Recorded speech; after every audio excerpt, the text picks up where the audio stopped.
Take it out to Elizabeth, third seed Wirt County hosting Man. We open with the Lady Hillbillies.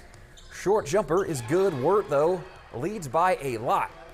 Easy drive here for Simone Hall. She blows right on by and lays it in. Score is 39-7 at this point. In a crazy sequence in the third quarter, Man would be assessed a technical foul. Bregan Dawson sinking both free throws. Then after that, one of Man's coaches would be ejected, resulting in a shortened fourth quarter.